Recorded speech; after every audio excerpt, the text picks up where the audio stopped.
hope everybody is having a wonderful day. I hope you have your libations, whatever you need to get yourself through the show, ladies and gentlemen. I hope whatever you have, whatever you need. Listen, if you have not gone to joinados.com already, please take care of that. I just put that up there for you. Please take care of that. If you have not done it, please take care of that, ladies and gentlemen. Now, the reason why, ladies and gentlemen, the reason why I say, well, you got to take care of that, is because I didn't even know when I got started that we were going to have to take care of that, right? Like, you don't even realize that, like, you have to have a vehicle to get this done. There has to be some type of organization. What are you talking about? Well, first, hit the like, hit the subscribe. We are here. If I'm not here live on Wednesdays, I will do a Patreon short. I'm trying to be here more, but life is busy. Anyway, hit that like, hit that subscribe, ladies and gentlemen. But apparently there's a migrant crisis. Ladies and gentlemen, were you all aware that there was a crisis? It's all over the news. ADOS 2016, 17, I was having conversations about immigration. And because of that, all I was called, oh my gosh. Have you heard Yvette? She saw this, the xenophobia, it just rains down from her. Just, oh, okay, all right. Okay, nobody want to hear it now, but you want to hear it. Do you want to hear it then, but do you want to hear it now? Because we have to have a conversation, not just about what's happening. This is not, nobody should misunderstand. This is not just a thing where we're talking about, well, people just rant. We love to do that. We just rant, well, it's a problem, and this shouldn't be happening. And, man, they got to do something about this. Let me tell you something. All barbershop, beauty salon talk people. Ain't nothing ever changed because y'all said something got to be done. We got to do something. It ought to be a law. Around the same time that this stuff is happening, your man's is running for re-election now. LA council member caught in racist recording announces re-election bid. So you remember, I think two of the ones who were caught, they left, and then there was another one, and he's decided, I'm back at it. Even Biden said he should go. He's like, I'm back at it. I want you to just see how people vie for power and how you don't see how many of our politicians, how many of y'all, how many people do we see say, no, we can't have this? How many of people, let's talk about the Black-Brown Coalition, who are there saying, no, we can't have this? We don't see that. So let's just go into a little bit of it, and then we're going to go into everything else. I'm going to tell you how everything hooks together. Kevin DeLeon, the Los Angeles City Council member who became politically radioactive after a leaked audio scandal, is running for re-election, a brash bet that voters will salvage his once ascendant career.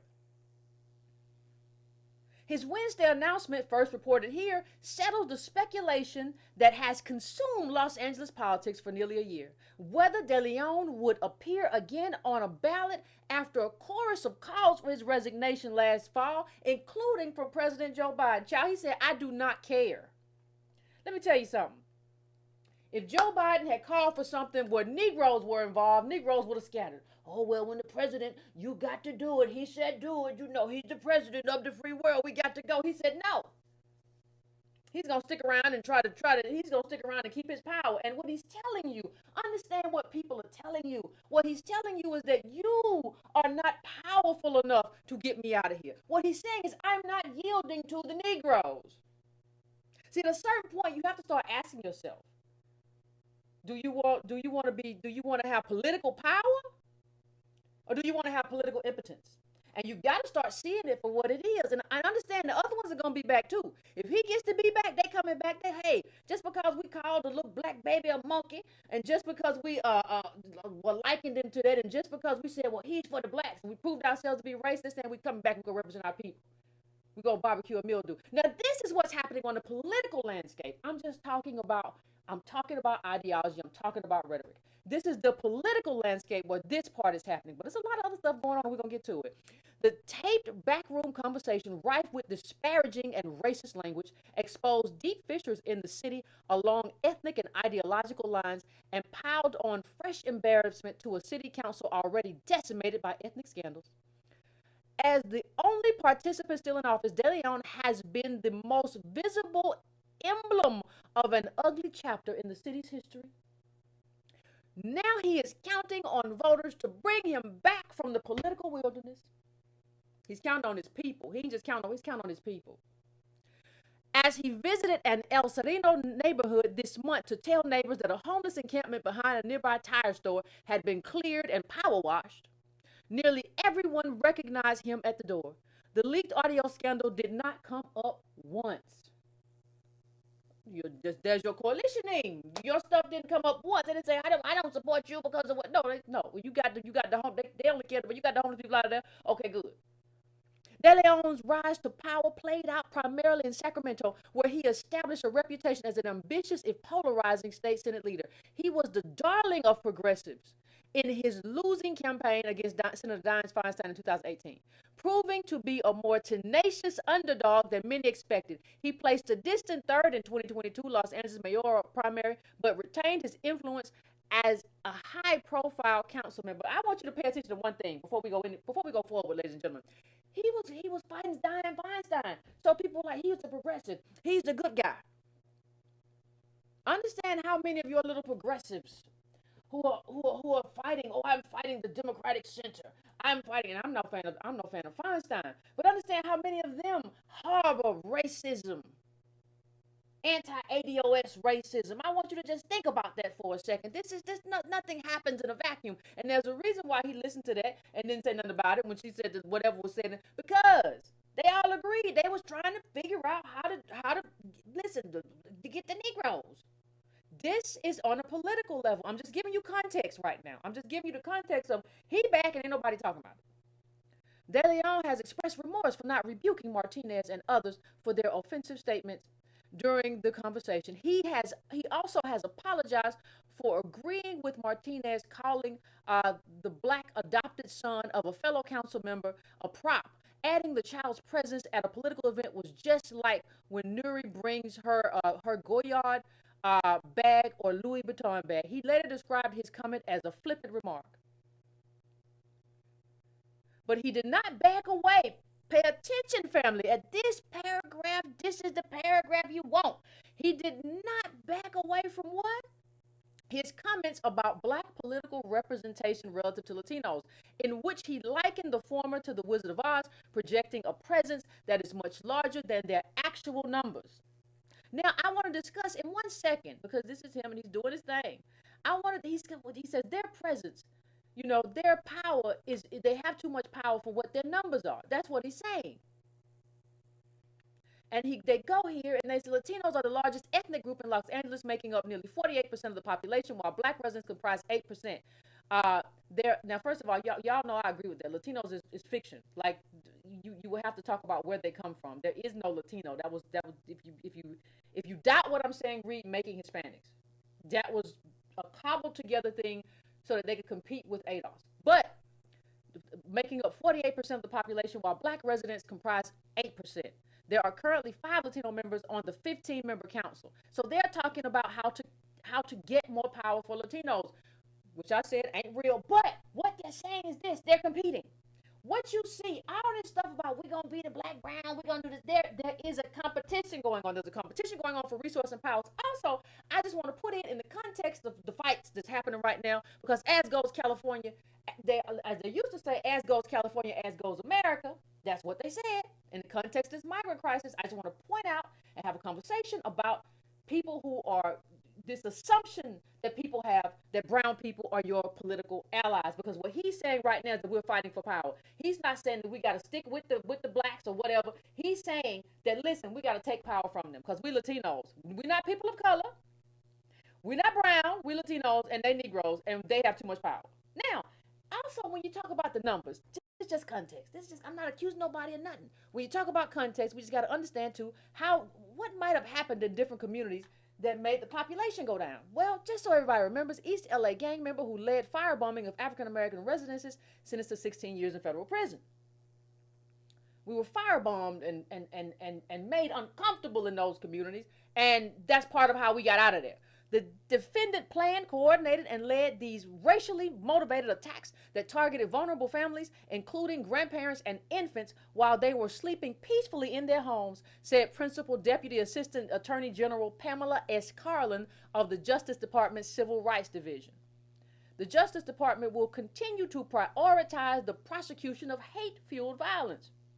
The defendants in this case perpetuated hate crimes that targeted innocent victims in their homes simply because of their skin color. It wasn't skin color. I hate when people say that. These people were brown too. It wasn't skin color. It's because they're ADOS. Most of the time, back then, this was not skin color. That person in the house could be browner than you. It wasn't about skin color. It was about who you are versus who they are. This stuff is so stupid.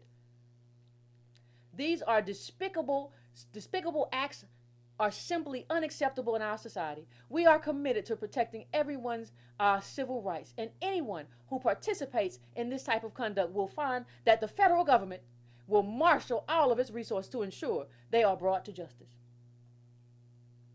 And we saw a lot of arrests. I just want to go back down through. We have to understand that there are no automatic natural allies. And then I want to go to something else. Too, because we got a lot to talk about. Oh, East LA gang member who firebombed African American residents, 16, sentenced to 13 years in prison. I think these sentences should be more. You firebombed and you get 13 years. Why not 30? What's the difference? Gang members admit to firebombing black families in Boyle Heights housing development. Feds, Latino, now this is a newer article. Latino gangs targeted blacks. Context, ladies and gentlemen, another 35 defendants were already in custody on unrelated charges. Weapons and drugs worth more than $1 million also were seized in what O'Brien called the largest gang takedown in United States history. The indictments detail attempted murder, kidnapping, firearms, narcotics, and charges related to attacks by the gang, which is predominantly Latino and mainly operates in Hawaiian Gardens, a city of about 15,000 southeastern Los Angeles County. Now, what I'm saying, let me do one more quote. Gang members take pride in their racism and often refer to VHG gang as the hate gang. The main indictment said VHG gang members have expressed a desire to rid the city of Hawaiian Gardens of all African Americans and have engaged in a systemic effort to achieve that result by perpetrating crimes against African Americans. Now, because what it seems like was happening, and I'm not saying there was any coordination, I'm just saying this seems to be something that happened. It seemed like there was an effort to rid certain communities of African Americans, and now you have political power. And it's not just about hurting somebody. You can make people feel unsafe and they'll move. If I hear about Negroes down the street getting firebombed, I might decide I don't want to live here no more. I might decide I want to go somewhere. So when you talk about, hey, it's only this is percentage of people here and now it's majority Latino, and now we have political power. You have to ask yourself where some of that political power came from. I make no accusations. I'm just providing political context. Now let's go to the crisis. Because one of the things I saw today, and shout out to Dap, put up an article, and you have to understand the context of the conversation. The way a lot of them speak is very America. I love America. It's the greatest country in the world. And the people who whine about it are just whining for no reason. I couldn't have done this in Mexico. He told me as we stood in front of his latest purchase, a beat up 1925 Spanish revival in Santa Ana, just down the street. Just a few moments earlier, we had spoken to his neighbor, Marco Chavez. Arena told his story. He came to this country without papers as an 8-year-old, and the 61-year-old Chavez shared a bit of his. An immigrant from Morales who bought his home in the early 2000s. His 5 children are college graduates. He just finished college. See, they're able to become white. See, we don't have to get into it, but they are able to become white. They are able to transition into whiteness. That is the context of that story. Just like there's a context to people moving out of certain areas and immigrants gaining political power. There's a context to all these stories. Now, so what does that mean? We ain't got to be here too long. What does that mean when we see this kind of crisis? What does that say? What does that tell you? Well, I will tell you what it tells me. I'll be very honest with you. It means that one of the mistakes that our people made previously was that we had this idea, this kind of, I don't know what it was founded on. It doesn't seem to be anchored in anything. that the more brown people that you brought in, that the brown people will somehow compete with you against white supremacy. But what we're seeing now is that a lot of them, as they become white, they become the white supremacists and they exalt America, and America's wonderful. It can do no wrong. It's such a wonderful country. And there are also, in addition to those type of ideological issues, right? They're ideologically drinking the Kool-Aid because the Kool-Aid is good for them. Like the Kool-Aid might give us diabetes, but it makes their bones strong. So we're in quite a pickle. And let me tell you, it's not just the ideological part. It is the wage and labor part too. We talked about this before. Let me tell you, we talked about all of this stuff. I'm just going to give you a little recap, but we talked about a lot of this stuff before. And I come back to it because I want everybody, y'all know what I always say. I always say you got to tell the whole story. What are we talking about? Tell the whole story. Well, when we did this way back when you know, me and Tony, I think even back then, Army, when we talked about this, instead of saying, well, you know what, let's pull our things together, let's put our boots on and let's put on our strong pants and get our strong backs outside and do something about it, everybody did a bunch of stuff that didn't make no sense. So that was when I started talking about that heavy, like, was like 2017, 18, like really getting into it. And since that time, and I'm not taking no shots at nobody. This is not about taking shots. I don't care enough to take a shot. I just want everybody to look back at what you said or what you thought would work. I just want you to look back at it. Now, this time last summer, once some of y'all having pull-up summer, we're going to pull up at the radio station and talk to the Mexicans. We're going to pull up. Y'all was doing pull-up summer, right? That was supposed to work, right? When pull-up summer was supposed to work, right? Okay. It was pull-up summer. And I'm not, listen, all of you people, I'm not trying to, I secured all of y'all, and the next thing I know, y'all was fighting with each other. Y'all got to fighting over the name. Wasn't it? What was it? Security tribe? And then the pimp who shall not be named stole it or whatever. And then y'all was fighting over that. You forgot what you was fighting over. You started fighting over that. So we had a whole summer. We was going to pull up. Then all of a sudden, the transition became, do y'all know when we had Mark Morial, when I played on Patreon, the Mark Morial stuff, he said he was going to have a museum. And I said, everybody who's doing a hustle right now has a museum. Everybody has a hustle museum. So Mark Morial said, we got a new headquarters and it's going to have a museum. Somebody else just had a museum. There must be some kind of tax cut to say you got a museum. But that didn't work either, did it? You put a bunch of money towards that too, didn't you? You pulled up, you put a bunch of money towards the museum, you got a juke joint, need a liquor license, all kind of stuff is going on, ain't it? How much of it worked? No, you had a rally too. You had a rally when nobody was at Congress. You had a rally when wasn't nobody there. Did it work? Okay, you was outside with your red tie trying to look like a politician, all of you. Y'all had a bunch of, how did it work? How many people did you talk to? How many Congress people? All this stuff has been going on. We've been talking about a lot of it. It's getting worse.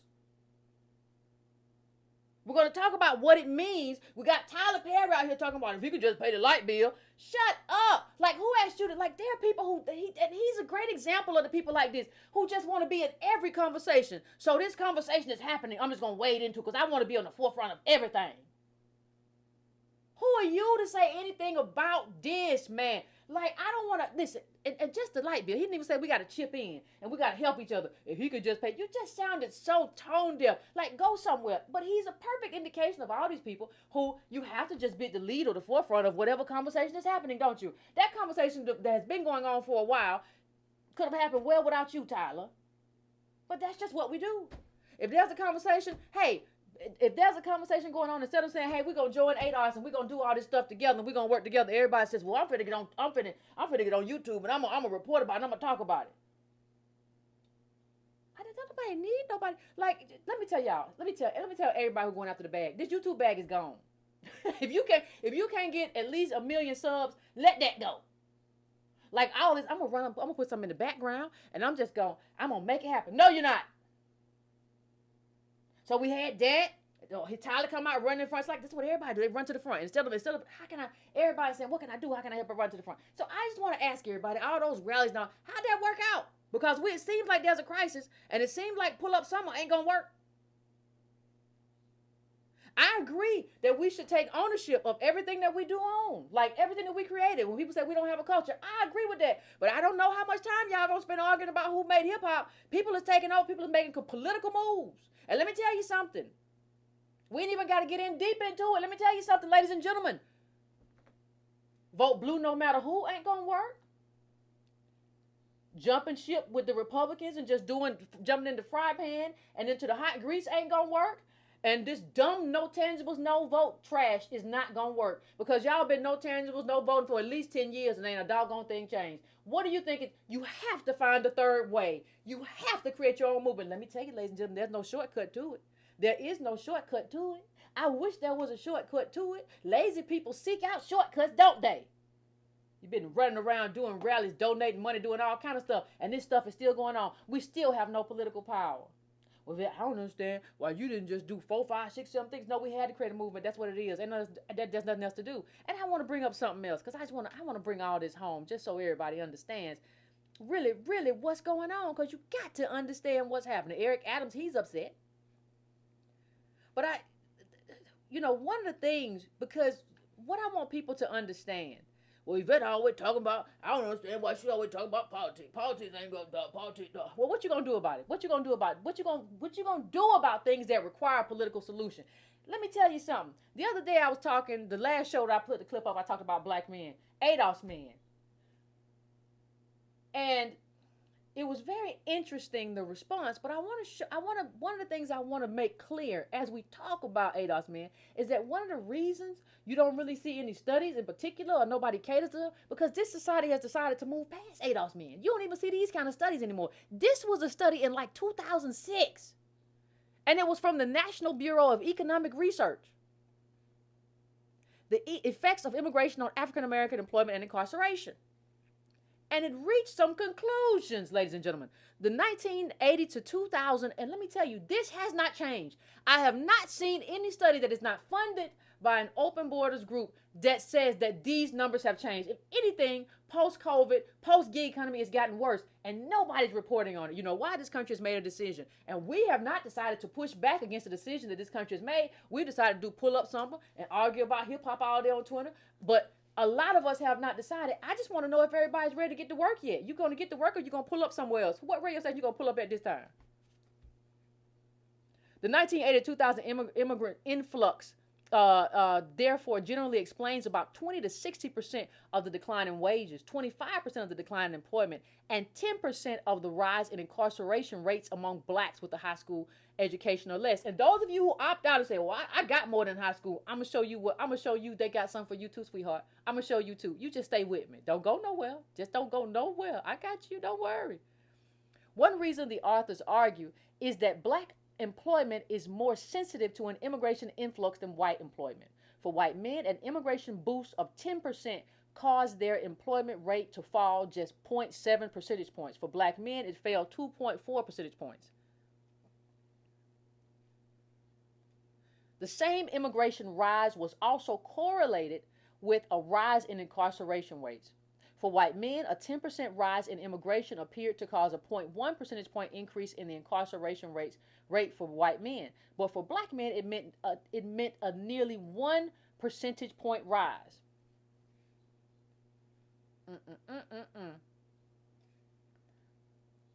Why would a boost in immigration effectively put more men, especially black men, behind bars? The authors put forward a straightforward theory. Immigration causes wages and employment to fall for black workers. When this happens, some of those workers, especially those with the lowest skills, turn to crime to increase their income. It's poverty crimes. Certainly, the census data reveal a statistical link. As immigration began to increase, beginning in the 1980s, so did the institutionalization of low-skilled black men. While the Census Bureau defines institutions to include mental hospitals, the 1980 census and the Justice Department data suggest that the majority of young men who were institutionalized were, in fact, in prison or in jail. The rise in incarceration is most dramatic for the lowest skilled black men. In 1980, It was just 1.3%.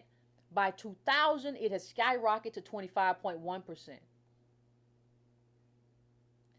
Even blacks with a high school diploma saw incarceration rates increase from 0.5% to 9.8% in the same period. 0.5% to 9.8%. Why the increase? One reason the author suggests is crack cocaine. Cheap to produce, it first appeared in the 1980s and has spread widely by the early 1990s. African Americans became heavily involved in trafficking it because existing black gangs already controlled many of the urban spaces where it could be easily distributed and sold, the authors say, citing recent research. The surge in drugs caused police to step up enforcement and states to enact tougher sentencing laws. The result, a quarter of low-skilled black men were incarcerated. What I'm telling you is something very similar to what I told you last time, that there's a perfect storm. There's a perfect storm for all ADOS, right? But when you talk about incarceration, you talk about incarceration especially, right? But even when you talk about jobs, there is an impact to ADOS workers, especially low-skilled ADOS workers and ADOS men who fall into that category. But here's the thing. What they started doing, fam, they said, we're not going to give y'all no more studies. We don't care. You can be mad. We're not going, you have a hard time finding those studies now. You used to find those studies everywhere talking about, and it's a footnote. So I saw another article recently where it was just a footnote. It said, well, immigration doesn't hurt anybody except for certain low-skilled groups. And in the parentheses, it was like low-skilled Negroes. We're an asterisk. You understand? We're an asterisk in this. And instead of deciding that we have decided, ADOS, the ADOS Advocacy Foundation, we're moving in that direction. But as a group, we have too many people who are decided that they are going to engage in being provocateurs. I am going to run around and talk loud and get people to give me money. I'm going to, listen, there is money to be made if you can just get people upset and then ask them to donate to something you're doing individually. Oh man, this is why, let me tell you, that's why you got to donate to this thing I'm doing over here. We got to prove something to them. You ain't got to prove nothing to nobody. You ain't got to purchase nothing. You ain't got to buy nothing, not a flash card, not a DVD. You ain't got to buy nothing. What you do have to do is get involved in your politics. What you do have to do is get involved in something that is going to allow you to have some type of policy prescription, because this is fixed with policy. It's not fixed with you running outside. It's not fixed with you yelling. It don't care about your bullhorn. The question becomes, what can you do in the political arena? What can you effectuate? And I know there are a lot of people who feel that laziness is somehow political opposition. That if I just do not vote, that somehow, if I just sit at home and I don't vote for nobody, because we voted down, and people said, well, you just in bed for the Democrats. They was blinking hard and their brains were straining. Well, you just did shield. No, I'm trying to show you a specific, a targeted kind of exercise of force, where you say, wait a minute, we have a group of Negroes who did come out. They voted for some judges and some dog catchers and some zoning. So they were here. They just didn't vote for president. Oh my gosh, we got to get them something. We got to figure something out, because they're not playing. You have to, and even if you were to decide that you weren't going to vote for anything, it would have to be coordinated. It wouldn't have to be just because you did something, you heard somebody say something on YouTube and you did it. It would have to be a coordinated kind of action. And it could not be your only action. Inaction can never be your only action. Can you hear me? Do you hear me right? Inaction can never be your only form of action. Your refusal to work, your refusal to do something can never be your complete response to this political kind of war that is happening to our people. That cannot be your response. And if that is your response, I hope you don't have kids, because you are abdicating your responsibility to them. And let me tell you something. There's something very interesting, because nobody's really trying to fix this. And I'm talking about even in terms of what the migrants actually need. Nobody's trying to fix it. Findings. Look at this, findings and recommendations. Again, this is from, like, what's the year on this again, fam? What was it? Is the year on here? No, I don't see the year on this one. But I want everybody to know I didn't just cherry pick a report. This was all the reports. I want everybody to know I didn't just find one that agreed with something I said or whatever. That's not what I'm talking about, right? That's not what happened. So I just want to make sure everybody know that, right? So let me go here, and you can go and look at some of this stuff at your leisure. About 6 in 10 adult black males have a high school diploma or less, and black men are disproportionately employed in low-skilled labor market where they are more likely to be in labor competition with immigrants. Labor competition. So let me tell you what's happening. Labor competition. Let's talk a little bit about labor competition. Let me tell you what immigration, and I'm not talking about high-level immigration. I'll talk about that in a second. But when you talk about low-skill immigration, let me tell you what it's doing. You are competing. It is, and I think I forget the, and I don't want to take credit for this but I forget his name, but he's a scholar, and he described immigration, this kind of immigration, as a redistribution of wealth from people who have to compete with that labor, that immigrant labor, and the people who can use it and exploit it. There is nothing here we're talking about the low-wage immigrant now. There is nothing here. America is not just holding out its bosom. America don't hold out its bosom to nobody. Not for you to suckle. America don't do that. American capitalists want cheap labor and easily exploited labor. That's what white capital wants. And it doesn't care if you have to compete against it. And it doesn't care what they go through, because eventually it knows they're going to become white. Maybe not this generation. Maybe it'll take the next. They're going to become white, right? And I'm going to show you something else just before we move all the way through. I want to show you something. Because I saw AOC, right?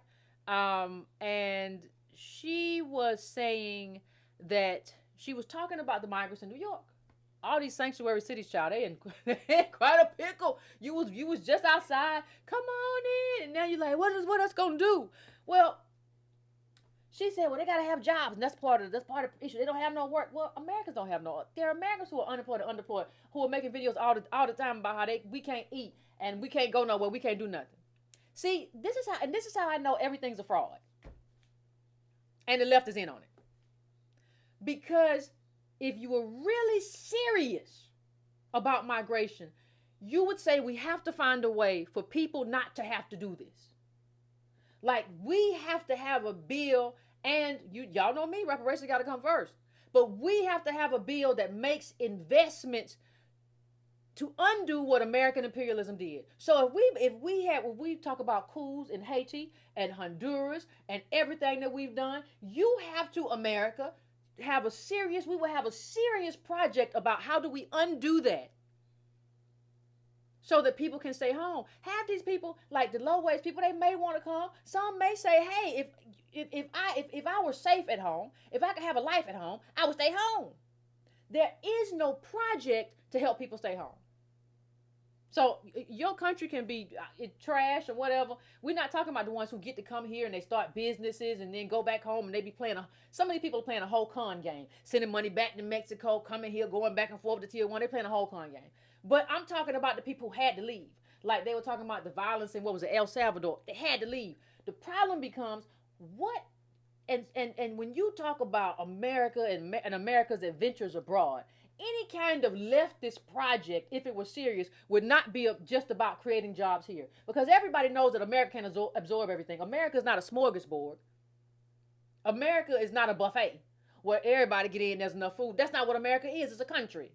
And it's a country with borders. And to the extent we have done, or American policymakers, not Yvette D. Carnell, not you, but since America has played around with your leaders and manipulated stuff and caused instability, America should be responsible for that. That should be a leftist project. That's not Yvette's project. That should be a leftist project. But that's how I know leftists aren't serious. And that's how I know leftists are lazy. Because it's easy to just say, well, we just got to let everybody come and we just got to find everybody a job. We got to fast track a job. When the last time a Negro had a fast track job? You ever got unemployed and had a fast track job? They said they're going to have a tent city in Chicago. Y'all heard that? They said they're going to put out tents. And I also know that America's not serious when I go to the whitehouse.gov and I say, because I always look at when I read a paragraph, and that's not just in a book, when I read a paragraph anywhere, I always see what comes first, what comes second, what comes third, what comes last. So what does America talk about when America talks about migration? Well, hop on over to whitehouse.gov, shall you? We shall. Today marks the 6-month anniversary, this is Biden administration, of the Los Angeles Declaration on Migration and Protection. I think this was I can't remember where I pulled this. On migration and protection. A bold new framework for regional responsibility sharing. Regional responsibility sharing that 21 leaders endorsed on the margins of the 9th Summit of the Americas. The 3 countries of North America each made ambitious commitments under the Los Angeles Declaration, including working together to advance labor mobility. Y'all know what labor mobility is? That means, let me hold on. Labor mobility is open borders. There is, and this is what people bring up George Soros, there is a school of thinking, especially amongst billionaires, that economies are better off if labor can just move around, meaning that you don't really have borders. You can have people come wherever the jobs are and do whatever. And this seems to me to be some kind of intentional move towards labor mobility. I don't know. I'm just saying. So the 3 countries of North America each made ambitious commitments under the Los Angeles Declaration, including working together to advance labor mobility in North America, particularly regarding regular pathways, and have been delivering on these commitments. Now that's your first meaty part.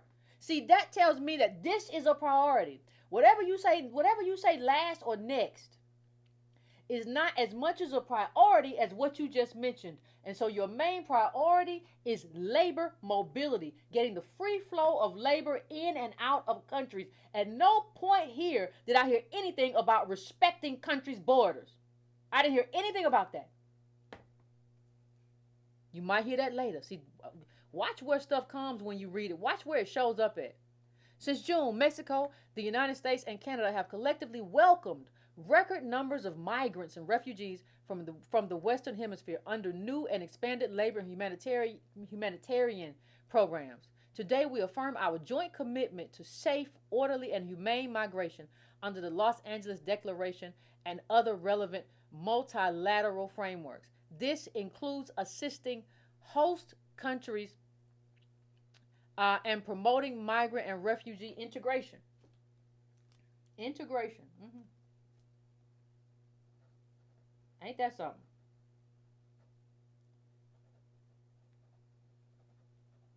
Ain't that something? Providing protection to refugees, asylum seekers, and vulnerable migrants. Strengthening, addressing the root causes. And here's expanding and promoting regular pathways for migration and protection, addressing the root causes and impacts of irregular migration and forced displacement. You only get to the root causes in that one sentence. Understand, everything else was about accepting migration, labor mobility. You only get to the root causes in one sentence. That means you don't really mean what you're talking about. And collaborating to counter xenophobia and discrimination against migrants and refugees. And I think what's happening too is that they've decided that these climate disasters are going to happen, and people just going to go where they're going to go. I don't see that. And listen, that's why as part of like the ADOS Advocacy Foundation's immigration platform, we want an impact study, which means that we want to know how immigration on every level impacts ADOS, whether it's work, whether it's health outcomes. Like you can't have a new law around immigration without having an impact study on how it relates to us. That is, ladies and gentlemen, a policy prescription. What we're looking for is policy prescriptions. I don't know whether they're gonna have a what is it? A pull up, pull off, or what was it they did? Pull up, some or whatever, whatever it was called. Y'all gonna pull up to the border? I mean, that stuff don't work. Like we have these moments where just because you was outside, that was even some of BLM. Like it was, we have got to become a people who value good policy outcomes. Even when King was marching, it was in the direction of good policy outcomes. And there was a backdoor strategy to make it happen. I just don't see what we're talking about. And I think everybody who kind of, I think everybody who decided to kind of go their own way and do their own thing, whatever that thing was, child, I think everybody needs to get serious. And I said I was going to show you that it's not just going to impact. Well, I'm not low skilled, and I'm not a low skill ADOS man. I'm not a low skill ADOS man. I have a degree and I don't have to really worry about that. Or you could be like, I'm not an ADOS man at all. I got a degree. I ain't got to worry about that. Well, they got something else for you. We are building a stronger pipeline of students from India, says Indian American Chancellor of the University of Missouri, Kansas City. Everybody got pipelines. Everybody got pipelines with ADOS. Pipelines everywhere. Pipelines everywhere.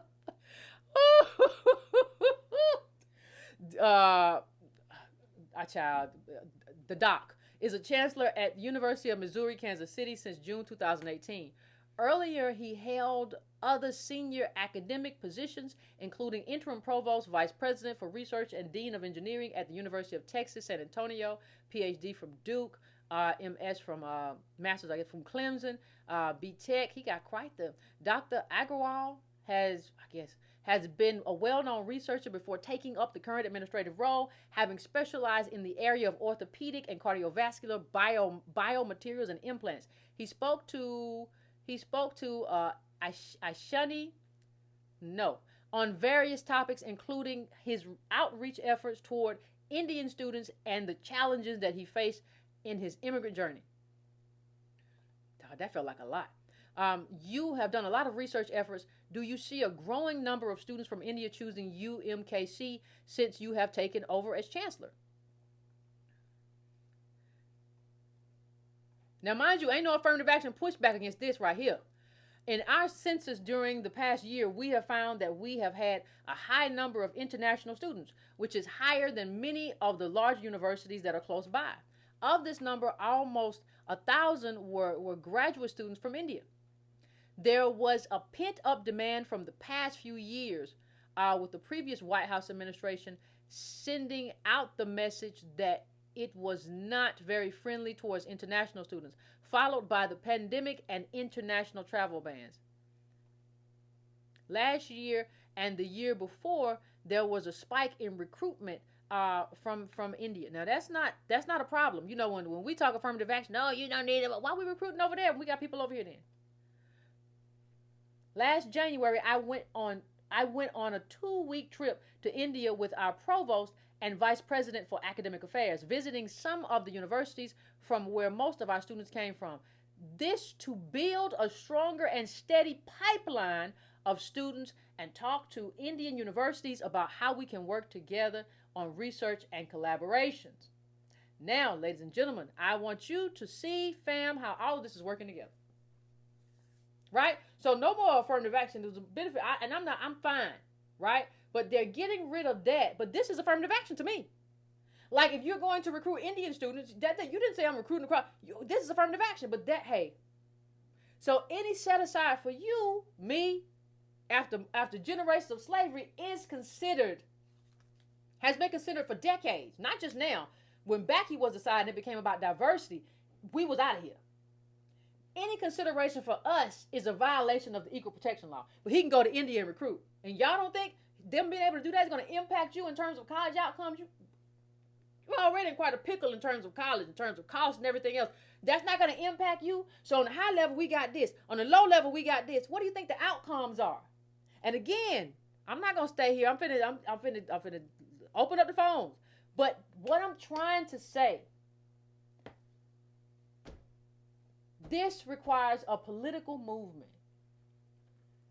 It doesn't require pull up summer. It doesn't require, it requires way more. It doesn't require Chicken Shack. It doesn't require a museum. It doesn't require, we don't need another documentary. We don't need none of that. This requires an actual political movement to move the needle on policy. It demands that we have an agenda, and on this issue, an agenda on immigration that we are willing to take to anybody. I'm not stuck to one party or whatever the case may be. Listen, I'm stuck to an agenda. And to the extent to which any politician, not just a political party, comes around and says, you know what? I think I can give you the majority of that. I think I can give you the majority of what you're looking for. Let's talk. I have no biases whatsoever. I am committed to an agenda. And so I think as we go forward, we got to stop doing this stupid stuff. I'm not talking to the people who are ride or die, who have been volunteering, doing their stuff. I'm not even really, y'all know who y'all are, and y'all know how I feel about y'all. But we got too many people who tune in to my show for entertainment, political entertainment, and then discuss at the water cooler or whatever what you thought or what you think. Well, I don't know. Well, you're gonna know soon. It's time to just poop or get off the pot. That's what it is.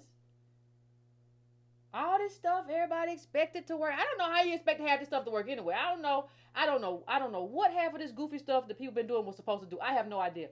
I just know that you've had enough time to make an assessment and realize that stuff I got talked into doing that dumb stuff. People told me, come do this stuff. Don't do ADOS. People told me don't listen to Yvette. People told me she's full of crap. She's an LGBT shield. People told me that. How they look now? How the people that told you that, how they look? How they look? What they doing? You got to always be wary. I don't care whether the person is a member of the CBC or whether they're a Republican Party or whether they're on YouTube. You got to be wary of people who only put stuff out and only promote stuff that fattens their own individual bank account. Never forget that what we do here is about collective uplift, not individual affluence.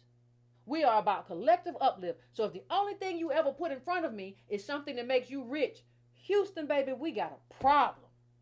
Anyway, fam, let me get to the phones real quick. As usual, you got to give me a couple minutes to set it up. Then you can call in if you like. Say what you like to say your piece, get your little piece of your mind or whatever. And you know, we can have a conversation. Give me a couple minutes, fam. All right?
are back. We are back.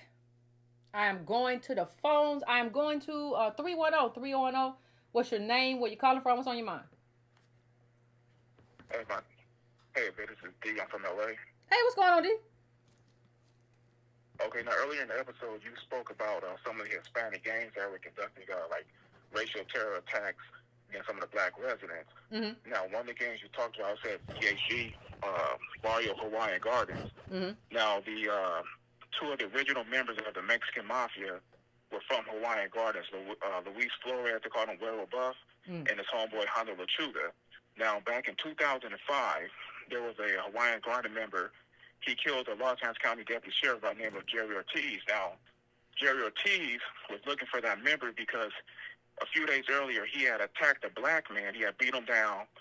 And so Jerry Ortiz found him. He was chasing him. The guy went to a house, and he shot him behind he closed the door, and he shot Deputy Jerry Ortiz. Now, the Hispanics, what they say out here in L.A., that the reason why they attack blacks and things of that nature is because back in the 80s, they say that you had Crips and Bloods who were robbing like their grandmothers and things of that nature. Now, you did have some Crips and Bloods who did conduct, robberies and things of that nature, but that's their excuse for essentially attacking, for going racial out here in Los Angeles. That's what they say.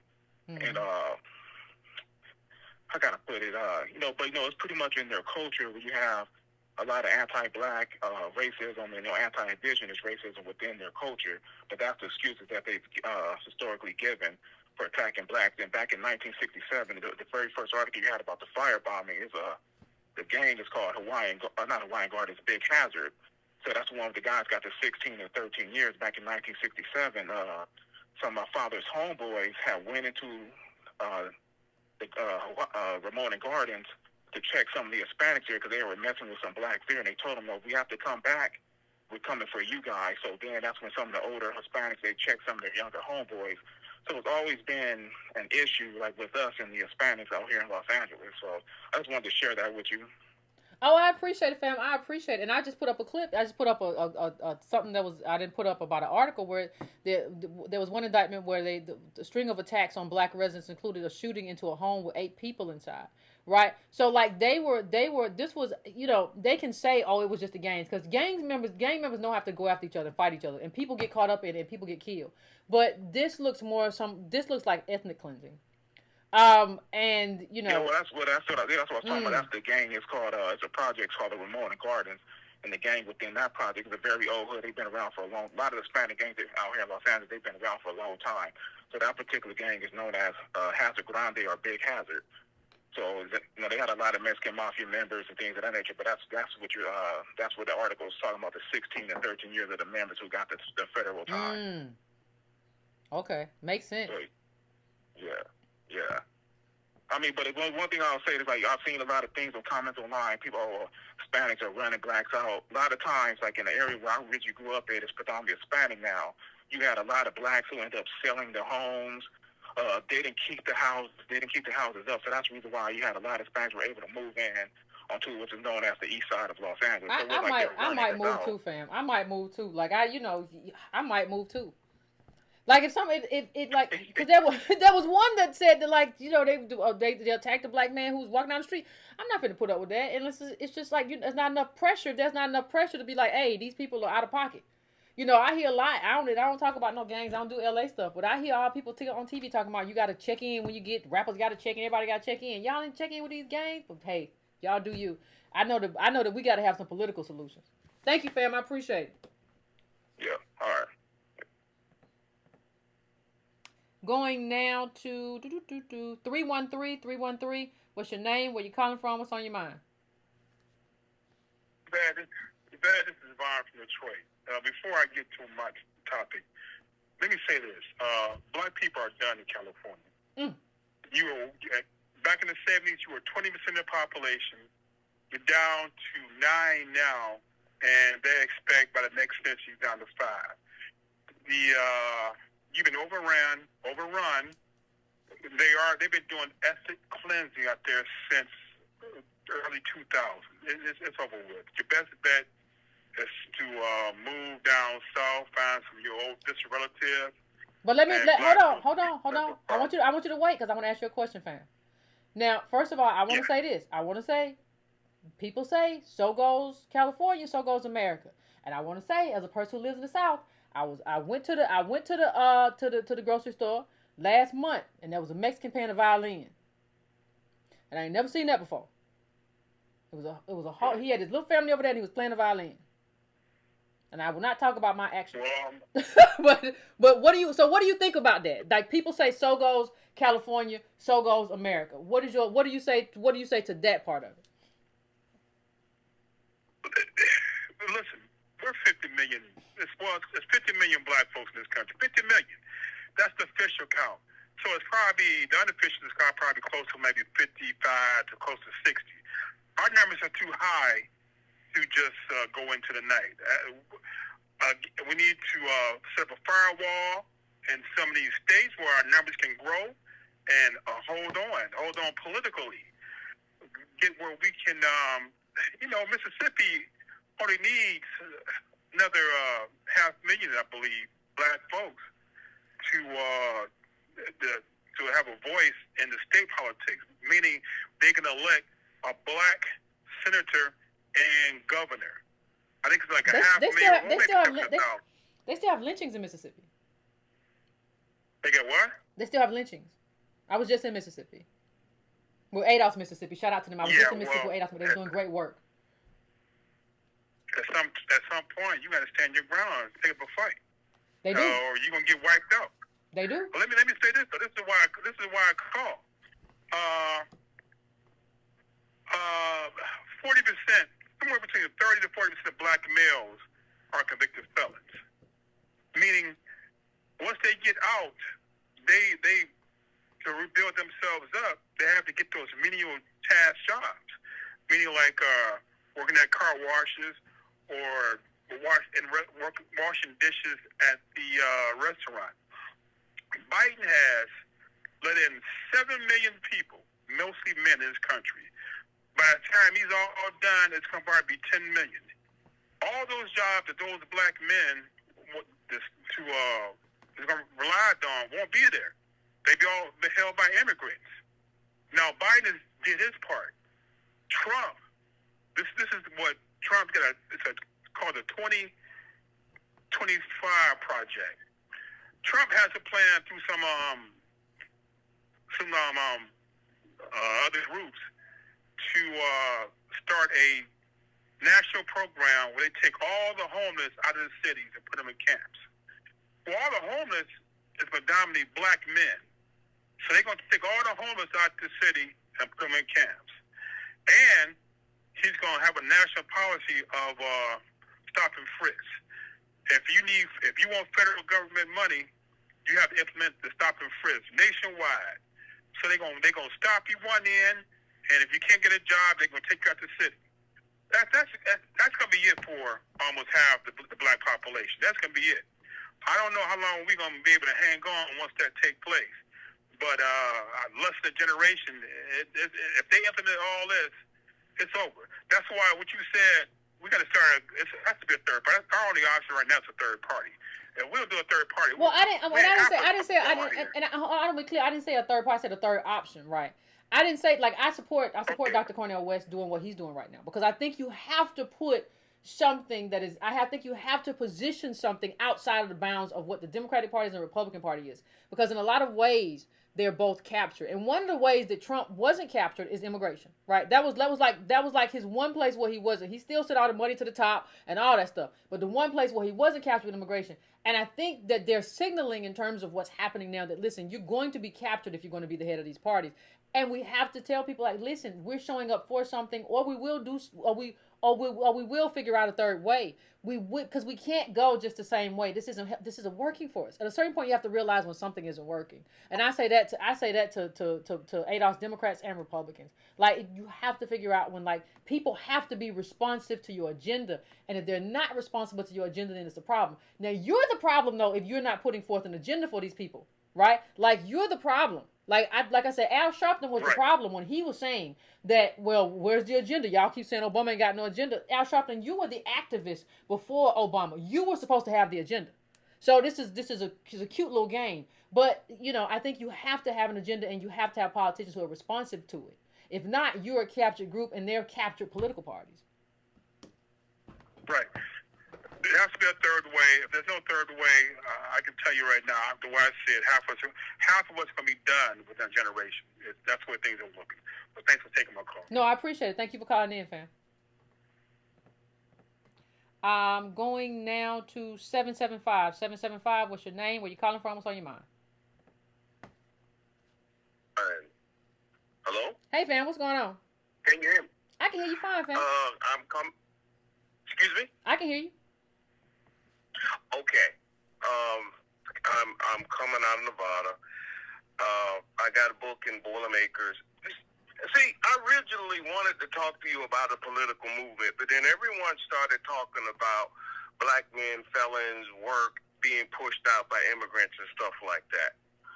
And I think they kind of connect with one another because I get a bird's eye view with these good paying jobs. I mean, between $60, $75 an hour plus benefits. Okay? And a lot of the times, I'm the only black guy on the job site. Okay? And I'm bumping into, I first bumped into this around the turn of the century, and it blew me away because there's something unique that's going on with the employment issue with black men and felonies. And that is, I bumped into several white males with felonies getting paid this $75 an hour plus benefits. I bumped into a few of Central Americans. I'm not sure if they were Mexican or from Guatemala or Nicaragua, but they were Central American. Oh, yeah, I got a felony, man. I said, what? And you make it what? I have yet to bump into one ADOS with a felony in anybody's union. I'm still waiting. Maybe there's one out there. It's like a unicorn. You know what I mean? Mm-hmm. Well, somebody's bound to hit the lottery. You're bound to find one because somebody's bound to hit the lottery, but the lottery is the lottery. I'm still looking. I'm hanging in there. I'm still looking. And here's another issue that I really, when you said it, I kept repeating it to myself. And it was, we need a political movement. And I realized the reason why it won't happen is because none of our entertainment elites, none of our political elites, and none of our intellectual elites will line up behind working class black America. Do you think, hold on, let me pause you right. Do you think we need entertainment? Well, no, but we do need the money, and we need their endorsement quietly, kind of like what Harry Belafonte did back in the 60s. Let me say this. Let me pause right there. I think Harry Belafonte, what he did was important, but you know what? I'm beginning to have a problem with people using that as the blueprint. Because I believe, and let me tell you why. I'm gonna let you finish. We can have a long and winding conversation. So let me let. The reason why I disagree with you is because. Well, let me state my case. Let me state my case first. I think what Harry Belafonte and people like Lena Horne did is that they were able to project this out to a bunch of people who never maybe would have heard of it or never would have knew about it, and they were able to like give some money and pay for some stuff, right? But it was also about just the cachet of having a Harry Belafonte, whatever. I think now we're in a moment where one of the things, if the algorithm doesn't just destroy you, you're able to reach people. So like I'm after this video, I might get 10, 15, 20, that's the algorithm. I used to get 30. But like you can reach thousands of people, and you only need 3% of the people you're working with, right, to actually have a movement. You don't need everybody. You don't even need half. So my pushback would be, I don't think they're necessary. I don't even think the intellectuals are necessary. I think their work is necessary. I don't think they as people are necessary. I think the only people who are necessary are politicians. But it's not just ADOS politicians or black politicians that you need, because we know we have ADOS politicians, we have politicians from other places as well. You need them. You need their votes. But I think honestly, honestly, I think the people is enough. If you can get the people is the issue. If you can get them, but getting them is hard work. But go ahead. Now I'm gonna let you go. I'm sorry. I wish I could agree with you. I do. It's just that, unfortunately, everyone has their own agenda. And as a result, working class black folks may work in one direction, and these three other elite groups may just work against us and undercut us. Unlike the civil rights era, when something was in it for them, when they didn't care how intelligent you were. They didn't care if you were a professional boxer with all kind of money. They didn't care if you were a singer. They treated you like every other black person. And it was incentive for everyone to line up and to do something. And that was when the crest moved. Now, today, there's no incentive. Everyone's sold out. Everyone has their own agenda. And most of all, no one really wants to talk about how toxic these groups have become for working class America, working class black ADOS. No one. It's like you bring it up, and it's like a blind spot. They don't see it, and they don't see how these people are undercutting black America. Example, that Indian guy that you brought up. These other groups are starting their own foundations by their elites to get more of their numbers up here in America. What are our elites doing? And look, I don't like the idea of dealing with elites, but they're human beings, and we're dealing with a situation where they have they have to profit from the situation too, and there's no incentive. There's no incentive. So every time we go in a particular direction, they will beat us there, and they're already whispering in the ears of the establishment before we even make it to the Okay. Pause right there. Here's my pushback. I have always said from the beginning of this show that there's no such thing as the black elite. Why do I say that? Ladies and gentlemen, why do I say that? Because there is no elite class of ADOS people. Now, there are elite functionaries, but there are not enough of them to call them elite. You can get into the top 1% of ADOS people if you make like 200,000. Like, so it's just, there is no elite group. Other groups, elites function in a particular way because they have actually elite people who, they have a bunch of millionaires, right? They have a bunch of multimillionaires. They have a bunch of 100,000aires. They have an elite class of people. We do not have an elite class of people. And the second thing I would say is, so what that means is that the overwhelming majority of ADOS are working class. You don't need the elites to do something for you. You need to run through them. And I do think you could get some of them if you want them, because the thing about a lot of celebrities and the thing about a lot of politicians is, I'm sorry, they're prostitutes. So and don't forget the intellectuals. I don't think you need them. Because let me tell you why. I agree. Okay. Look, I don't want to split hairs when it comes up to using the right verbiage, explaining who these people are and how they're undercutting black America, how they're undercutting their own people for their own selfish means, for whatever reason. And until we deal with them, they're a formidable roadblock for black folks, mainly because the majority of our black men are in jail. And they're not getting second chances like Mexicans or white Americans. They're not. They're not being allowed to come into the work. And I mean, we're talking HVAC. We're talking about AC. We're talking about electricians. We're talking about people who have a skill. You said something about skill too when you brought up the engineers. And I'm going, it takes a skill to maintain this infrastructure. It requires people who understand skills and who can certify in their jobs to keep our electricity going, to keep our hot water going, to keep our houses built to where they don't fall on top of us. That requires a skill. And I can tell you from my standpoint, from the heavy industrial industry, black men are losing hard. And the Central Americans, not just Mexico, I saw all of Central America between Mexico, a little bit below the Panama Canal, they're taking these jobs. Mm-hmm. They're taking them. And they're living the American dream while our men are rotting in jail. They're rotting in jail, and that's a numeric. See, this is why I wish I could agree with you. I really do. But it's a war of attrition out here for black men when it comes up to them trying to plug into the American dream. We are losing. Well, I believe the first step in correcting that loss. And I listen. I think I'm a firm believer that, we all like to be architects of something. That's why people Monday morning quarterback and he should have thrown it to so and so. He was open. That's what people do. You got to prove it to me, right? You have to prove it to me, because everywhere I look, I see paper tigers.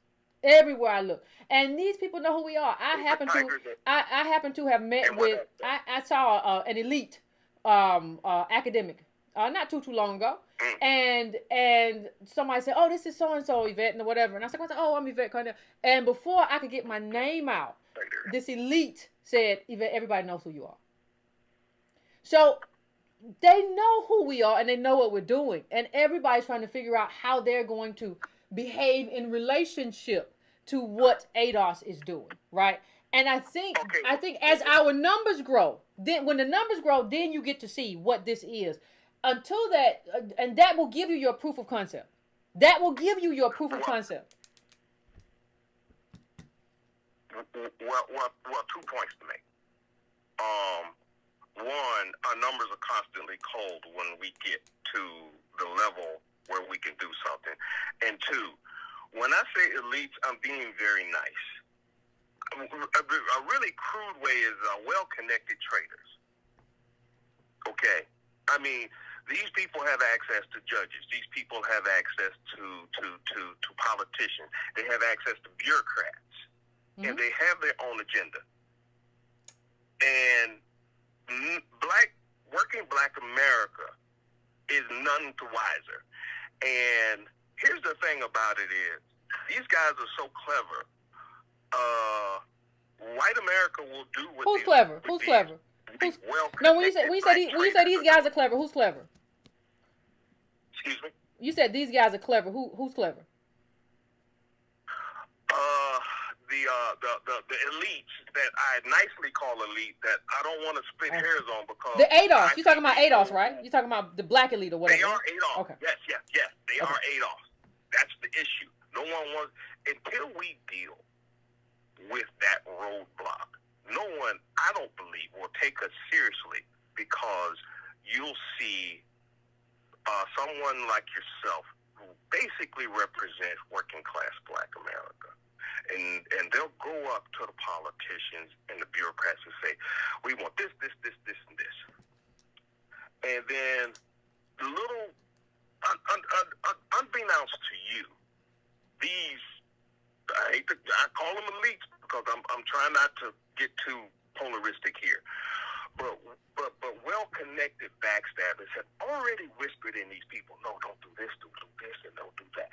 Well, hold on. Let's go back and forth, and then I'm gonna let you have the last word. Here's the thing, though. Yes, ma'am. We haven't had a movement in modern history.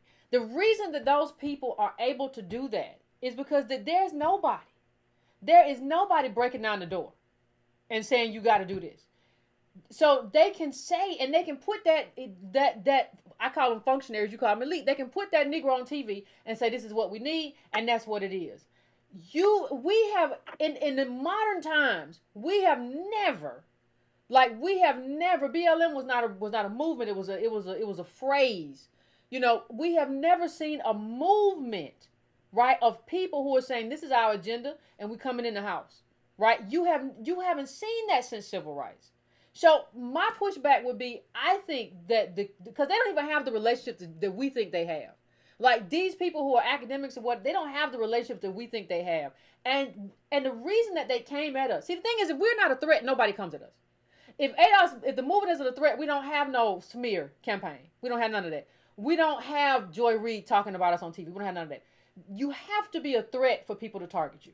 And if ADOS was never a threat, people would have said it ain't gonna matter no way. We got all the quote unquote elites. We got all the celebrities. We got all the academics. We ain't even worried about them. The reason they're worried because they know if there's ever a movement that is undergirded by a significant group of people, they're in trouble because they don't have numbers. None of them have numbers. And I'll let you finish up. I don't. I fear. I fear that it could be worse, mainly because now there are going to be other competing demographics that are going to come in who know, who are intimately aware, thanks to you, of our lineage in this country and what we're owed. All right, we have something that they don't have. We are honest to God, true Americans that can trace our history back before the Civil War, and that's a threat to them in and of itself.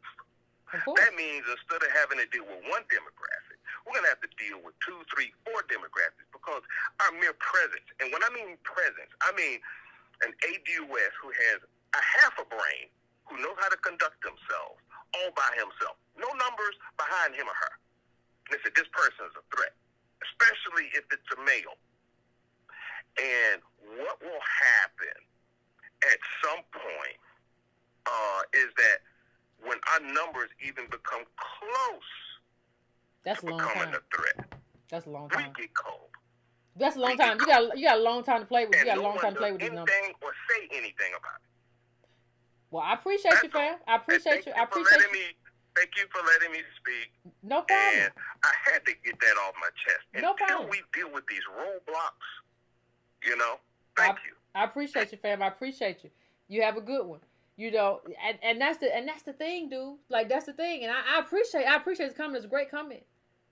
But I just feel like we're still the biggest minority. Like, and I understand what he said, and I understand his reservations. When you start off any sentence with "I fear," no, like we're still the biggest. We can do it now. It's a matter of whether or not the biggest impediment we have, honestly, I think, is us. Like, whether or not we're willing to get behind something and do something, like, in a formidable way. Are we still a formidable group of people? Like, that's the issue for me.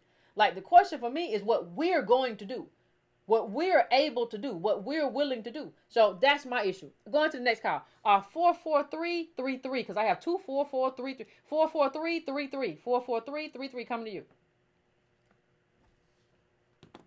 Hi, this is George out of the DMV. Hey, George, what's going on? I want to say, did you hear? India is supposed to be, 2 points. Okay. And my first point is how American corporations are turning the United States into India. They want Americans to live like third world countries. Mm-hmm. They want to, because think about it. The United States is being basically deindustrialized so that we can compete with third world countries. Mm-hmm. And Americans are being told that we have to tolerate having a lower standard of living so that our corporations can be more competitive with third world nations. Yep. I said that 5 years ago, fam. I said they're remaking, before it became popular there. I said they're remaking America into a third world country so they can compete with China, so they can compete with India. They have to become third world to compete with the third world. Yeah. They allowed the quality of life to become too high, according to them. That's why you see the auto workers trying to get their pensions back that they lost. Like, they decided we don't have to. How do you're in a first world country and we don't get pensions no more? And the Great Recession is when they started ripping all the pensions out. I totally agree with you, fam. But I said that 5 years ago, at least 5 years ago. I think it was earlier. Funny thing about pensions, especially for Gen Xers and millennials. I'm a millennial. If you remember back in the 1990s, when Gen Xers started getting into the workplace, they were getting 401ks as a retirement plan. Companies started getting rid of the pensions back in the 1990s. Mm-hmm. They were giving them 401ks. The 401ks can be wiped out by the stock market. Mm-hmm. You can have $1 million in your 401k and then $100,000 the next day. And pensions are guaranteed. But with my next point about unions, you've seen that Trump wants to meet with he wants to skip the Republican debates and meet with the union leaders who are now talking about they want to have a full strike against these major car manufacturers, and they give away their pensions during the 2008 crisis, and now they're trying to fight for higher wages. But think about it, we don't teach the history of unions. We don't teach civics in school. We don't teach the labor movement. We don't teach the labor movement in school. we should teach them more about slavery in school. I think unions would have been powerful pre-globalization. Really, pre-1965, unions were powerful because corporations couldn't go anywhere. Where are you going to go? So I think unions aren't really, think about it, unions were gutted by the Supreme Court, so you don't have to pay your union dues, your union membership. So how can unions really fight? And unions don't hold any real major bargaining because, like, they're getting rid of people in these factories. They're replacing them with automation. That's another telltale sign of the economy. Yeah. I think all hell's going to break loose when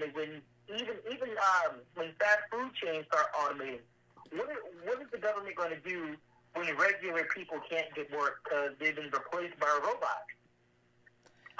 And they don't have any plan except homeless camps. Like, they don't have any plan for what happens when everybody gets replaced by a robot. When you walk into McDonald's and you hit the little button and tell it what you want, and the little machine gonna be back there making the cheeseburger and putting it out there or whatever. Like, they don't have, and that's what they always threaten. Well, if y'all try to get more money out of us, we're gonna turn everything into a machine, and the government doesn't have any plan. So that lets you know they like, well, if you turn everything into the machine, I ain't gotta work. I can go get whatever.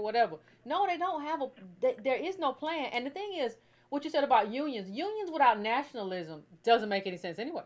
Like, if the whole thing with NAFTA and, like, everybody gets to go take their job and take their company elsewhere, it doesn't work unless this is a country and we have American jobs. It doesn't work. It has a, well, I shouldn't say it doesn't work, but it's much harder to work without, like, a certain kind of national interest.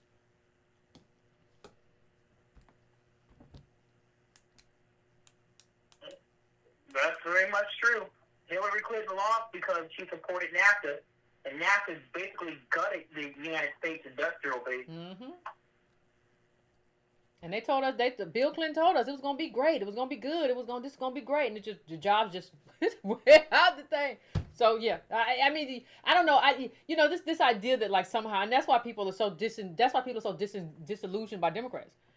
You all oversaw the jobs leaving. Like, you all, I mean, come on, man. Like, this is, did you, and they have this new thing now where they're trying to do a wealth tax, and the main people is an attorney who worked for the Obama administration and somebody else, who are the main ones who are out here trying to gut this thing before it can even become law. It's not that it is, because you have the Republican Senate anyway, but it's just kind of like, what? They couldn't even pass a congressional ban on insider trading, like stopping congressmen and senators and their families from trading stocks. They couldn't even pass that. So how are you going to pass a wealth tax? That's true. That's true. No lies were told. I appreciate you, fam. I appreciate you. Thank you for calling in. You right. I'm going to my next call. I'm going to 443. What's your name? Where you calling from? What's on your mind? Hello? Hey, fam. What's going on? This is Al from PA. What's going on, Al? What's on your mind? I'm like the previous caller. I'm worried for black people. These redline communities, 2023, we see the results of them. There's high poverty, high crime, low jobs, there's food deserts. There's so much that is terrible about these redline areas. It's literally a numbers game if you make it out. And I believe, like the other caller, when we get somewhere, when they see that we are trying to make a headway, they find a way to cull us. Now, I was just listening a few nights ago about those 3 police officers that got caught in Winston, North Carolina, in an open mic moment on their phone, saying they wish that they could get a civil war where they can start killing black people openly. And all 3 of them got fired. But still, that's their mentality. And these are the police. And it's something that I fear for black people, because we only have gone up, 3% in population? We were once 9% in population in 1989, and now it's 2023, and we're only, 13%? And you turn around, and all of a sudden, where all these Hispanic people come from? They got more people than we do. And it's like we're being left behind. Yep. And because of the areas that we are living in, our kids aren't even prepared. They're not prepared to know electronics, auto body. They've closed those down in most cities. Remember, you used to have voc-technical education. If you decided you didn't want to go to college, you go to voc, and they would give you a certificate in food service, auto body, beautician, and they've gutted those. So what's left? You got kids with a basic high school education and no career. And let me just say this.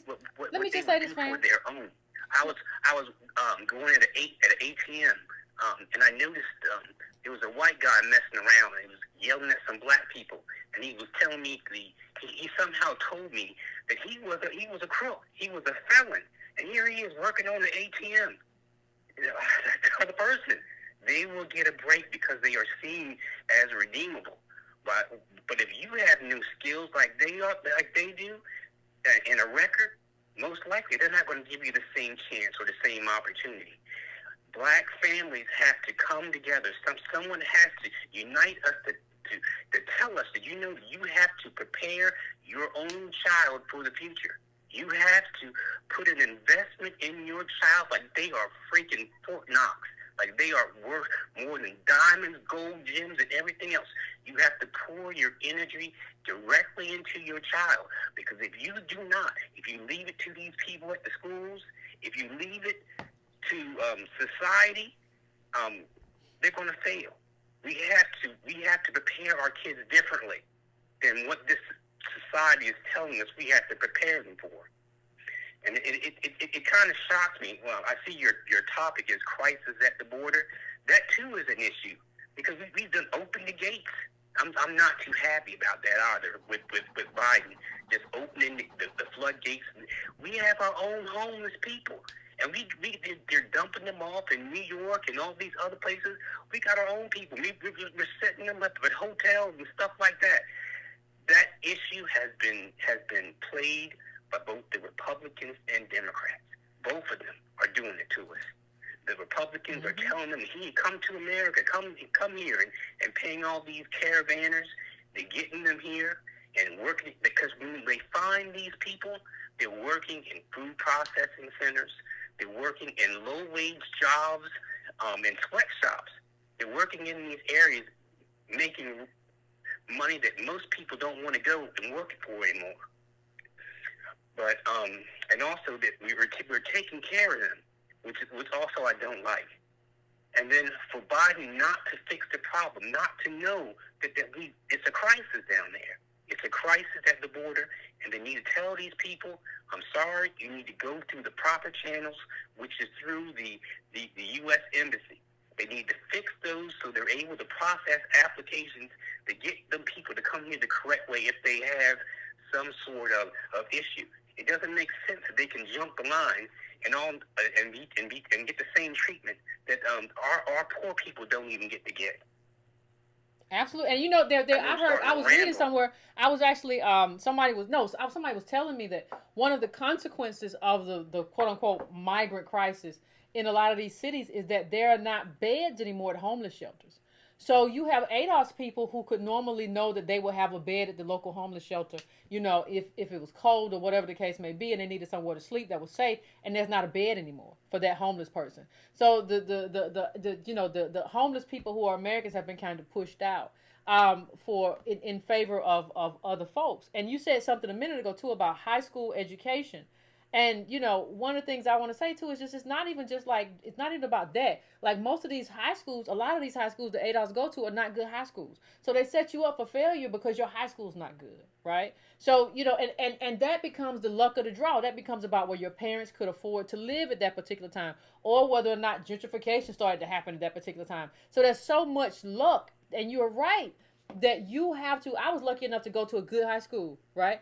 And the thing is, that's the thing that kind of sets you up. But I told somebody, I said, gosh, if I had a kid, that or those little boogers would be chopping wood and then reading. Like, you would just because it's just that serious right now. Because they would have to be like, ain't nothing in life that I can't face because you have no idea. My mom was crazy. Like, because life is just that serious right now. Like, it's just so much, and it's such a burden because this country has decided that they're going to help everybody but you. And now they've decided they're not going to help a lot of people. Like people, the bottom 20 of white folks, y'all about finished too. Like if you don't, and I think that's why a lot of them resonated with Trump or whatever, because they sense that. I don't know what we're doing. I really have no idea what we're doing. Look, I am completely for reparations. But what is killing it is how we are framing the reparations. There's no way that the U.S. government is going to cut black people a check. There's just no way. It's never going to happen. But what we do have to be able to get people to support is fixing the damages that was done to us, that was done to black people in housing, in education, in being able to find places of employment, to save our neighborhoods, recreation. There's no recreation. I think they're the same. Let me push back. I think that's the bargain that the NAACP and other people always made. Well, they're not going to cut us a check, but we can maybe get them to do this, right? They're not going to cut us a check, but we can maybe get them to do that. And I think what we're learning is that like they're the same. I know it sounds different, like because one is money in your hand and wealth, and but it's the same. Because if it was the case that if it was the case that one was more likely, we would have a reverse to redlining by now. We would have integration of the banks right now. We would be able to scale. We will have SB loans right now. If that were the case, I don't think it is. I think this country is in a position where they're deciding to move past us. And what remedies that would allow us to be here as a group, they're really not interested in. Not any of them. And so I think, and even if you do it that way, and if you fix that, wealth is still the engine that drives. So you have kids now who are living off their parents' wealth, their grandparents' wealth. So even if they fix your school, if they don't fix your wealth, you're in a pickle. Because what white people are doing right now, they're not, when they say, oh, I'm going to go get this house, even if they don't have the income, they're not doing this on income. They're doing it on wealth. So you have to find a way to get that wealth. And I think one of the biggest pieces of propaganda ever pushed to us is that white people ain't gonna never do that. Or America ain't gonna never do that. I don't think that's necessarily the case. I think that is like psyops. I think that is like psychological propaganda to make you say, I'm never going to try because I'm never going to do it. I don't believe that. I think, when you see this country give billions to Native Americans doing COVID or whatever, I think what has to happen, though, is that in America requires you to fight for your meat, right? America is a country where if you want something, you have to show up among wolves and start tearing away at the meat. And I think in terms of our movements in the last 50 years, we have not been wolves, we have been pups. And we have stood on the outside when they're tearing flesh apart, and we have just said, well, whatever, if I get a little bone, I'm good. And like, we've never really grown into like fierce political animals. And so, I would have to see that as a reality and see America beat that back to say, oh my God, like that happened. But we are the meekest little, in terms of our political apparatus, our political organizations. Everybody's captured, nobody's doing anything. And then the main people don't seem to be particularly interested, right? They don't seem to be particularly interested in anything that's happening. So, they had theirs. That's why. Yeah, and so they had theirs, and they full. They got theirs. They made their house on the hill. They full. They barely full. He's one of them. Yep. He got where he was on I forgot what it was. What's the segregated program, integration. He got his job through integration program, and yet he's all of a sudden flipped. He decided no more types of programs for black people to be able to elevate themselves, to get out of poverty, like entrance to school and Ivy League universities.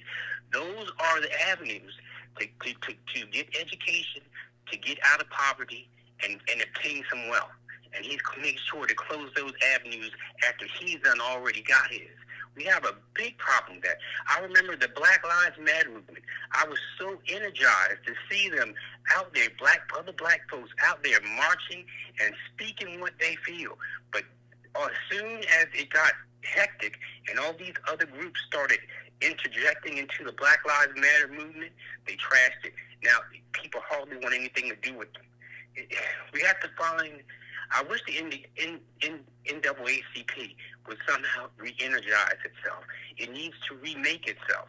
You know, to be more appealing to black people. Because over the years, it can't. It's captured. It can't.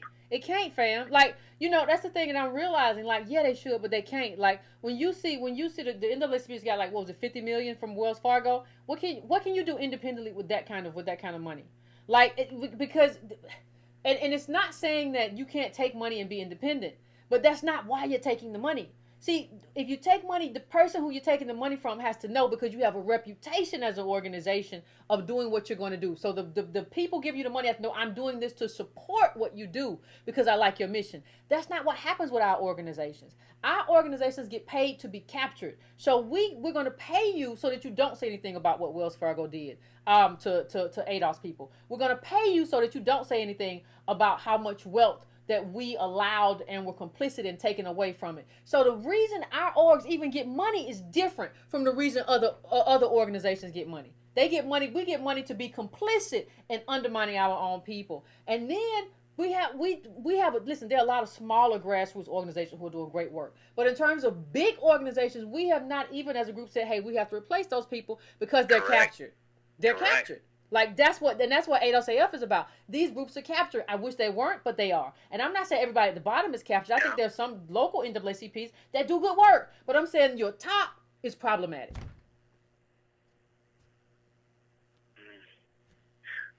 Well, thank you for hearing me vent, because I agree. I listened to that other caller, and he just hit things that people on the street are feeling and are seeing. You know, and it's just in my soul, I get so angry when I continue to see black men being killed by police after we watched the public lynching. Everyone saw what happened to George Floyd and knows those same kind of actions are still going on, and we can't even get nothing. We can't get no type of protections from the police. Why? Because the police have what's called the police union, and they are united across this country stronger than what we are. So we ain't going to get nothing. Yep. We have stronger than what we are. We'll leave it on that, fam. You're exactly right. Thank you for calling in. I appreciate you. Thank you. But yes, they are united, and they protect each other. No, he ain't getting fired. He did what he's supposed to do. And whatever. Well, you saw a video, I interpreted different. Like, we be like, we'll tell another person, get it how you live. That's supposed to be your brother, that's supposed to be your sister. That's how we do community. That the Indian American guy who's at the university or whatever, he was talking about bringing Indians in. He still clicked up, like with his people. Like, we'll be just like, well, I don't know what he gonna do. I don't know how we gonna. Child, we better get it together. We ain't got a whole lot of time. 202, I'm coming to you. You're gonna be my last call. What's going on, 202? Yvette? Yeah. Hey. What's going on? Walking through the door with the long hair, DC Theodore. I'm back on the line. How you doing?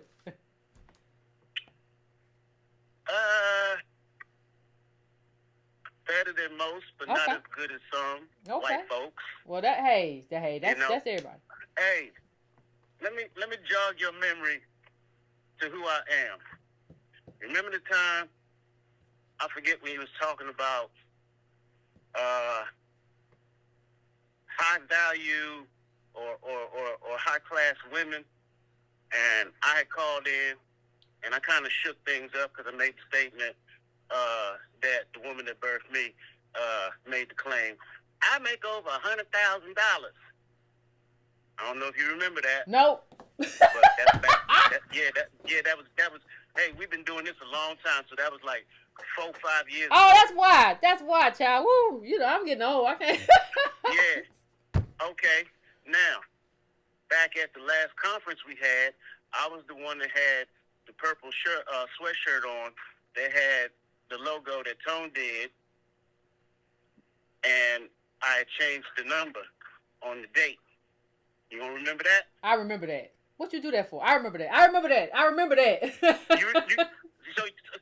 So you remember that, right? I remember that. I don't remember the call. I remember that. Okay, so all right, so now you know who you're talking to. Yeah, all of this that you and Tone had went through and imparted to everybody, and now, to quote Kevin Samuels, winter is here. I'm in all of this. I'm in all of this. Let me explain. I'm working for a company.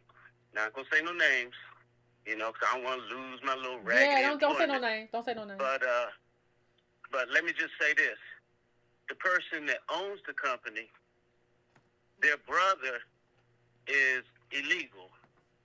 Not only is he illegal, he's MS-13. And my question, I don't even bring it up on their end, is if he's illegal, how are you legal and have this business and I'm telling you, listen, I ain't get a paycheck last Friday. Oh shit, they don't know who I am now. Anyway, it's only two of us that are American, and we were the ones that had to wait for the check till Monday. They taking care of their brethren. Everybody else, illegal, and they get like a little handwritten personal check. Moreover, they spend their money with their own, and they look out for their own. And that's just the bottom line on that. And as far as the caller that called in a while back on the show talking about, we need to teach our kids this and that, and we don't have nobody doing AC and refrigeration and all of that. That ain't gonna work, because I weld. I have my own welding machines. A MIG welder, TIG welder, stick welder, all of that. I can't get in. Yeah, because a lot of times what they'll do, they'll keep you out with licensing and all kind of stuff. Like you have to, child. It's a lot. People are like, well, you do this, child. Once you get there, I was watching something about some kind of profession. I can't remember what it was. It was one of the professions like what you named though, and I don't know what state it was in, but like they just made the licenses like $10,000 for something they were trying to do. It was just like, so now you just priced out. I agree, and that falls alongside of what do you say, colleges and the degrees, plugs and outlets. Yeah. Yeah, you can be a welder, you can know the refrigeration, you can be an auto mechanic all you want. But when you go to apply for that job, guess who you sitting across from the desk? Guess who that is? Absolutely. Yeah. Absolutely.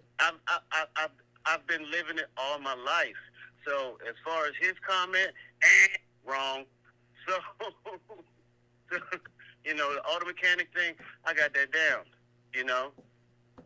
Engine building, all of that. And I'm not talking about no tune-up and change the oil. No, I'm talking about pull the engine out the vehicle, open it up, find out what's wrong, either replace that or fix it, measure everything, put it all back together. Yeah, that's who I am. And the welder, and the carpenter.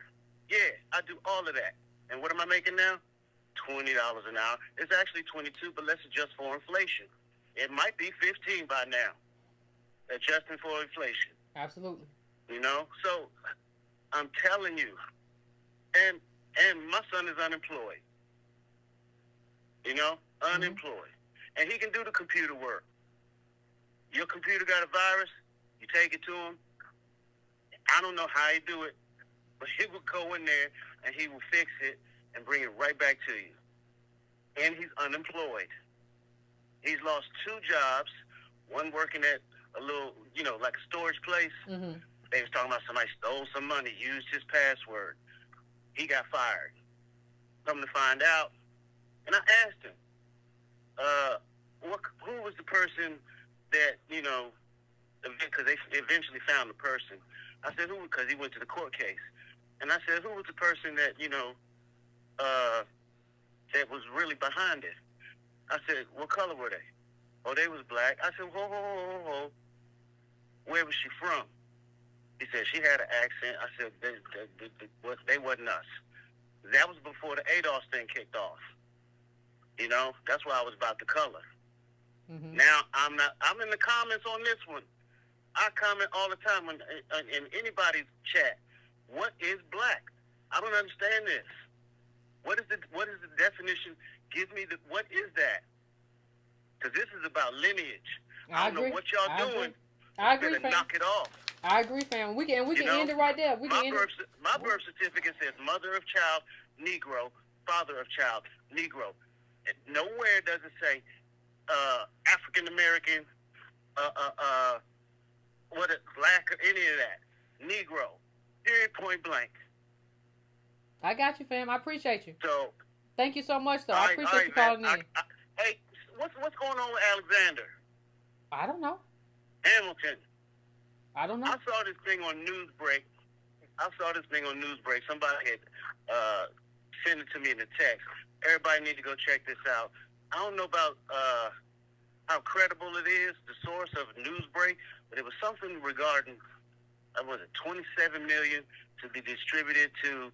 I thought you was finna say something about Alexander on Newsbreak. You went to a whole different subject. Have a good one, fam. I appreciate you. Because he was behind that. Remember when he said he was fighting for those people? Oh, the Georgetown thing. Yeah, I remember that. He called in and said, Georgetown stole 272 slaves. Well, on Newsbreak, is a thing saying that the descendants are supposed to get $27 million from Georgetown. And I can't find it no place else but this Newsbreak. So I saw it somewhere. I saw it somewhere else too. Put it in the Google because I saw it somewhere other than Newsbreak. But I don't know. Look and see if you see his name in the story anywhere. I don't know what happened. I haven't been in contact with him in a while, so I don't know. I don't know like whether he was still doing it or what. But I think he's Alexander on Twitter or something. I don't know. But that is a good question though, fam. That is a good question. I don't have the answer to it. Yeah, that is a good question. I'd be curious because I remember he said he's something about representing them one time. He called in a long time ago. So he said he was handling that. And I had this one little Hispanic talk about everybody's all the same. So I had to show that to him. I said, look at this right here. I said, if this goes through, I said, this ain't you. So there you go. Everybody is not the same. Absolutely, fam. Absolutely. I'm going to let you go. I appreciate you calling in. Thank you, fam. Appreciate you. Let it go. That's interesting. I hadn't even thought about that. But I did see somewhere other than Newsbreak, though. Anyway, fam, that's my last call of the night. If you didn't get through, I apologize. Sometimes calls, y'all got to come in. Y'all got to land that plane. You got to land that plane. Let me just say this, too. We getting and I think Alexander was kind of in that boat too, of kind of being a little bit pessimistic or whatever. I don't know. I just kind of feel like, and I think we're getting a little bit more of that in terms of the callers too. People kind of feeling dejected. I just think there's not room for that.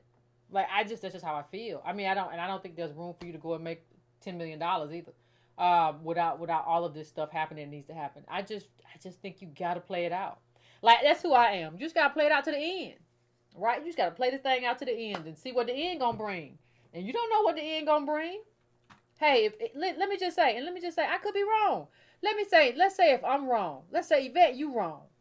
And it ain't gonna be right. Well, prove me wrong. That's what I say. Well, let's prove it.